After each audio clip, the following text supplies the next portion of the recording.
சிவாய நமக. அனைத்து சகோதர சகோதரிகளுக்கும் எனது அன்பான வணக்கம். நான் ஜோதிடர் எஸ்கே வாணி சுந்தரராஜன் பேசுகிறேன். இந்த பதிவில் நம்ம எதை பற்றி தெரிஞ்சுக்க போகிறோம் அப்படின்னு பார்த்தீங்கன்னா, சனி பகவான் தற்பொழுது வக்ரகதி அடைய போகின்றார். அதாவது ஜூன் 30ஆம் தேதி வக்ர பயிற்சி ஆக போகின்றார். ஸோ அதில் 12 ராசிகளுக்கும் அவர் எந்த மாதிரியான ஒரு மாறுதலான பலன்களை தரப்போகிறார் அப்படின்றது தான் பார்க்க போகிறோம். ஸோ அதே மாதிரி உங்களுக்கு கன்சல்டேஷன் வேணும் அப்படின்னா டிஸ்பிளேயில் தெரிகிற என்னோடய வாட்ஸ்அப் நம்பருக்கு நீங்கள் மெசேஜ் பண்ணலாம்.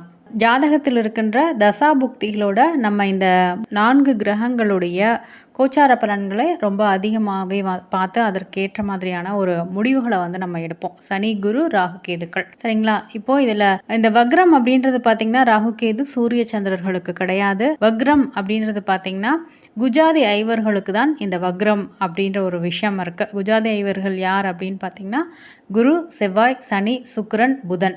ஸோ இந்த 5 கிரகங்களுக்கு தான் வக்ரம் அப்படின்ற ஒரு நிலை இருக்கிறது. ஜூன் மாதம் 30ஆம் தேதி சனி பகவான் வக்ரகதி அடைகின்றார்.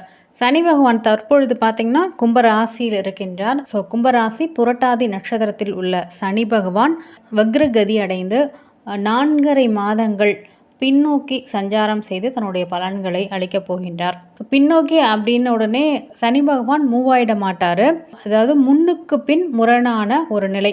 சாதாரணமாக வக்ரம் அப்படின்றத நம்ம என்ன சொல்லுவோம் அப்படின்னு பார்த்தீங்கன்னா வளைந்தது அப்படின்றது தான் நம்ம வக்ரம் அப்படின்ட்டு சொல்லுவோம். அதாவது சனி பகவான் ஒரு இயற்கை பாவர் இல்லைங்களா? ஸோ அந்த இயற்கை பாவரான சனி பகவான் தன் நிலையிலிருந்து மாறி ஒரு வேகம் எடுக்கிறது அப்படின்னு எடுத்துக்கலாம். இதை ரொம்ப ஃபாஸ்ட்டாக செயல்படக்கூடிய ஒரு விஷயம் இருக்கிறது. ஏன்னா சனி பகவான் ரொம்ப தாமதமான கிரகம் இல்லைங்களா?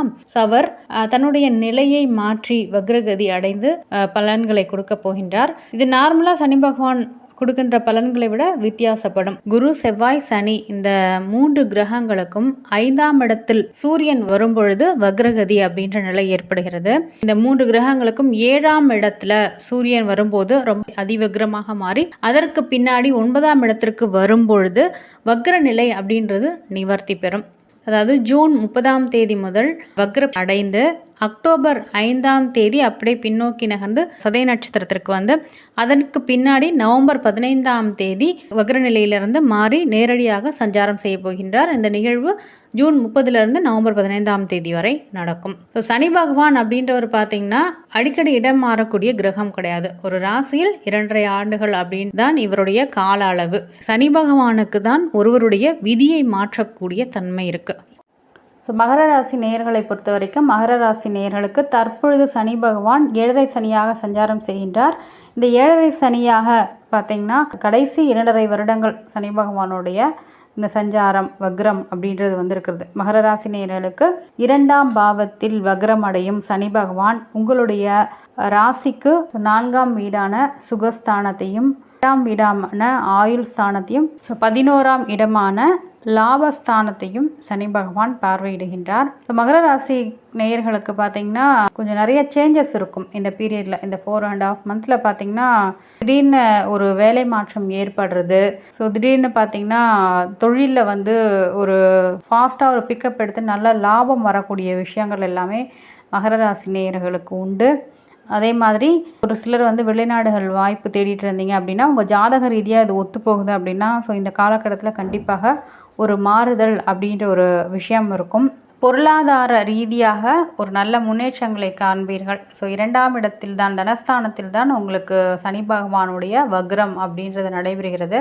அதனால் பொருளாதார முன்னேற்றம் இருக்கும், சேமிப்புகள் இருக்கும். ஸோ மாணவர்களுக்கு பார்த்திங்கன்னா கொஞ்சம் கல்வியில் அப்படியே ஒரு ஸ்லோனஸ் இருந்துக்கிட்டே இருக்கும். மாணவர்கள் படிக்கிறதுல ஸ்லோனஸ் இருந்துக்கிட்டே இருந்திருக்கும் இவ்வளோ நாள். இப்போ பார்த்திங்கன்னா ஒரு ஃபாஸ்ட்டாக ஒரு பிக்கப் எடுக்கிறது, திடீர்னு ஒரு நல்ல மதிப்பெண் வாங்கக்கூடிய விஷயங்கள் எல்லாமே இந்த காலகட்டத்தில் ஏற்படும். அதே மாதிரி நிறைய நீங்கள் வீட்டில் ஏதாவது ஒரு ஃபங்க்ஷன்ஸ் வைக்கலாம், நல்ல காரியங்கள் வைக்கலாம் அப்படின்னு நினச்சிக்கிட்டே இருப்பீங்க. அது எல்லாமே தள்ளி தள்ளி போயிட்டு இருந்திருக்கும் உங்களுக்கு.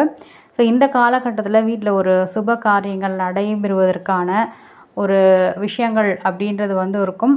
தொழிலையும் பார்த்திங்கன்னா ஒரு நல்ல முன்னேற்றகரமான நிலை இருக்கும். திடீர் அதிர்ஷ்டங்களையும் சனி பகவான் இந்த காலகட்டத்தில் மகர ராசி நேயர்களுக்கு பெற்றுத்தருவார். அதே மாதிரி இந்த பலன்கள் அப்படின்றது பார்த்திங்கன்னா எல்லாருக்குமே ஒரே மாதிரி இருக்குமா அப்படின்னா கண்டிப்பாக இருக்காது. அவரவருடைய சுய ஜாதகத்தில் எந்த தசாபுக்திகள் நடைபெறுகின்றதோ அதற்கேற்ற மாதிரி பலன் அப்படின்றது மாறுபடும்.